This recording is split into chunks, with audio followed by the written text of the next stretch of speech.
for this experience to be captured so perfectly. Hi, I'm Selena and welcome to my February classics wrap up, which is a video where I talk to you about the classics that I read in the month of February. So this month I read 3 classics and all 3 of them were Gothic horror. I'm in a class on Gothic horror, and so I read these 3 things for that class. One of them was a short story, one of them was like a short novel / novella, and then one was a full-size novel. So let's just jump right into it. There'll be timestamps if you want to skip around. The first one of these that I read was actually a reread. I have actually read this for another class in the past, and this time I actually enjoyed it a whole lot more than last time. And that short story is The Masque of the Red Death by Edgar Allan Poe. So this was the first thing we read for my Gothic class, and it was really a fitting beginning because the premise of the short story is basically that there is this plague that is ravaging the place they're in, called the Red Death, and it creates these really bloody, messy deaths.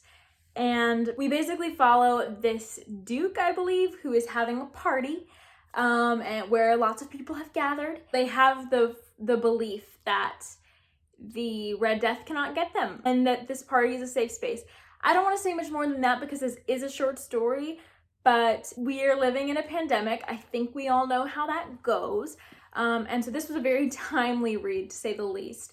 I really enjoyed it this time around. I think that this is for a couple of reasons. I think that I have grown a lot in the last year in how I am reading classics and how I am able to understand them and understand harder writing styles. I think Poe was a lot harder to me like a year, 2 years ago, and I've tried to read Poe several times. This is the first time that I've actually really felt like Poe's writing style really clicked with me and worked with me. I thought that The Masque of the Red Death was great.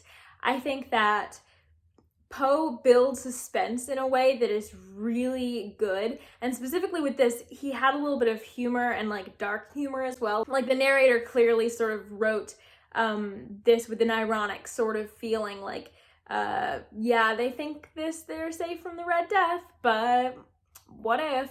And I do think that when the action comes, this is not a super action-packed story, but it does have quite a bit of just mundane suspense, and then you get to sort of the climax, and it's this sort of somewhat explosive ending, and I think that Poe's just style with that worked really well with this piece.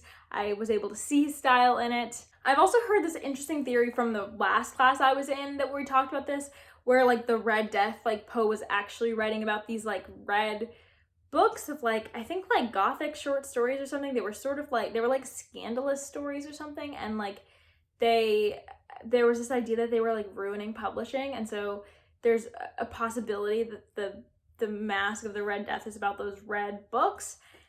I don't know. Obviously no one can really verify that, but I also don't know too many details about that theory, but it is a theory that's out there about why this was written. For this to be so timely was really interesting to me. It just shows you that so many people have gone through like really devastating like epidemics and pandemics before we have, and it was just really interesting to see it reflected in this story. So yeah, I gave this 4 stars. It is one of my favorite Poe stories, and it was definitely my favorite thing that I read this month. Sadly, it's all downhill from here, but let's just get into talking about it. The next classic that I read this month is called The Castle of Otranto by Horace Walpole.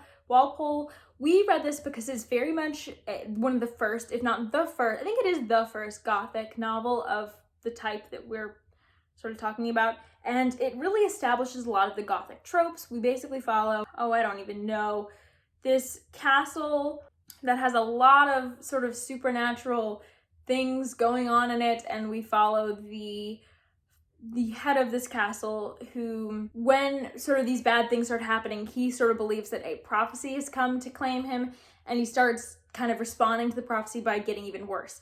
I don't really know how else to explain this. I enjoyed a lot of this book, or parts of this book, I will say.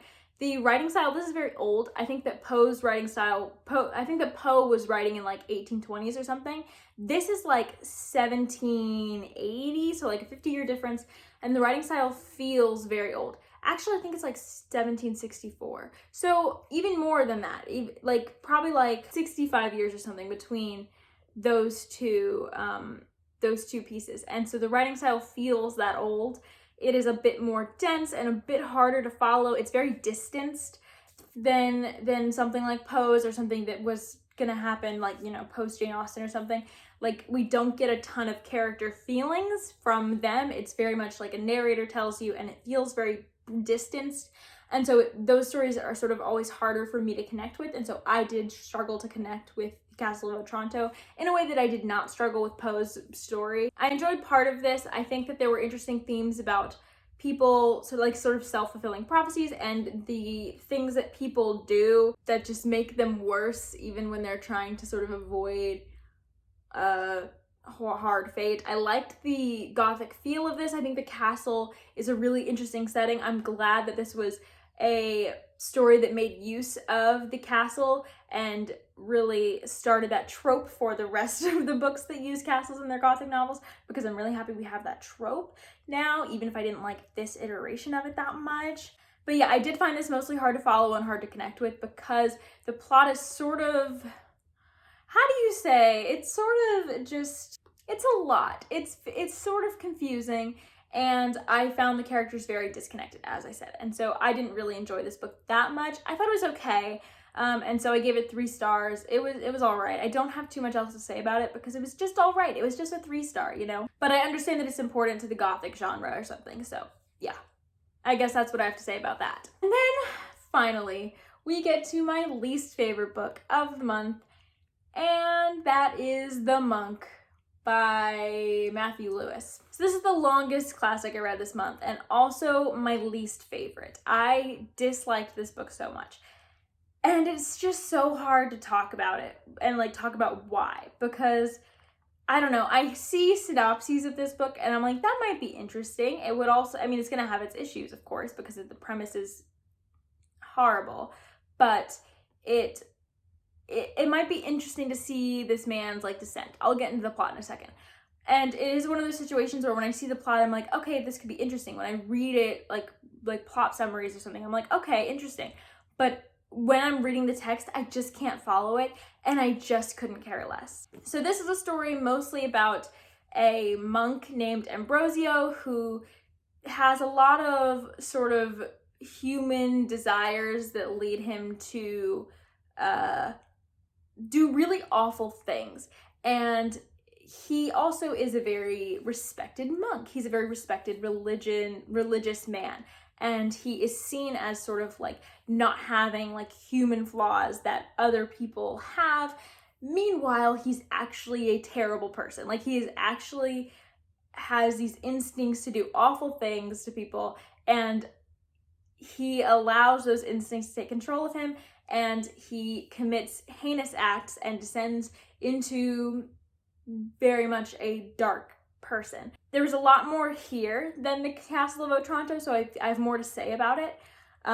But it's not, a lot of it's not good. The monk plot is also only one plot that we see, but we follow a lot of different characters, and a lot of it has to do with the sort of rot that has occurred in the churches of this place, like and the abbeys. The abbey as a setting is similar to the castle. It's it can pop up in some gothic places, like some gothic books, and it definitely was made use of in this one. It's sort of supposed to be this sort of solemn and sacred place, but this book really just shows like how, I think this book sort of tries to argue that a lot of places on earth can't be that sacred because humans have their own desires and agendas that are not as wholesome as and sacred as the place and whatever. So it really is just about how humans and their impulse to sort of pollute everything, and how a lot of darker things can go on with the cover of a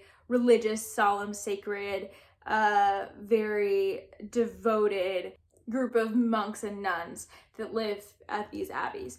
And so this book is definitely trying to make a lot of commentary on religion and humans, and whether any religion can really cure humans of what it sees as bad impulses, and whether any place is sacred as long as humans are there. It was an interesting conversation, but I didn't care about a lot of this book. It takes a long time to get going, and I didn't care about all of the subplots. They do weave together in a pretty nice way, but I did not care about them for so long, and they were so confusing. There were so many characters that I keep track of who had so many different roles in the plot, and it was so hard to keep up. This book is very graphic, and so I will leave trigger warnings below because it is a very graphic and disturbing book to read.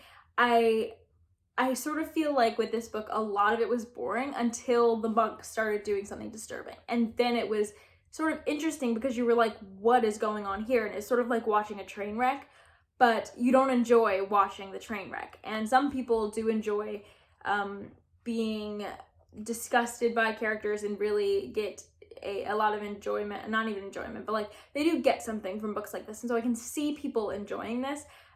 But for me, the only parts that caught my attention were when Ambrosio was doing something heinous or like planning to do something. And I was like, okay, this is when his writing gets better. It's the most engaging at this point.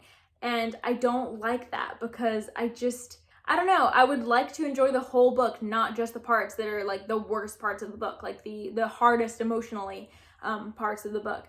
And some of the ways that those parts were written were also not great. This book had some great descriptions, and it invoked these emotions it wanted to out of me at times, like the disgust, but it really didn't invoke any intrigue or anything like that, and so I was not compelled to continue reading. It's just that I had to because I was reading it for a class, and so to me, there were parts that were interesting and the writing got a lot better and a lot more engaging, but you had to slog through so much of this book that should have been intriguing and should have made you want to question the mysteries of it, but for me, it just didn't.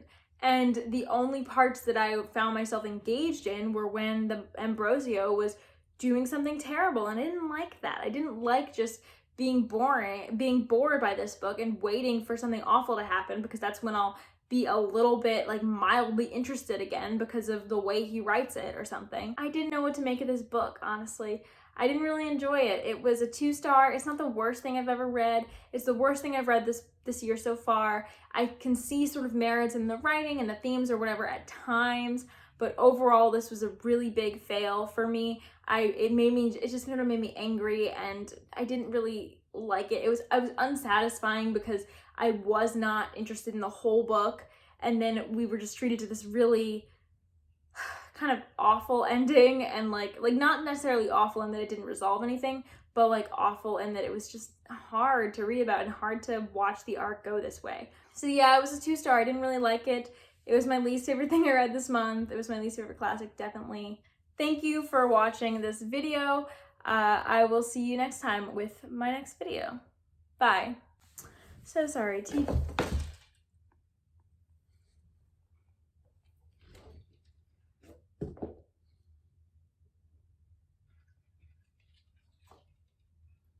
Okay, Tea Dragon Festival really does not want to stay, so we're just gonna have it leaning up there.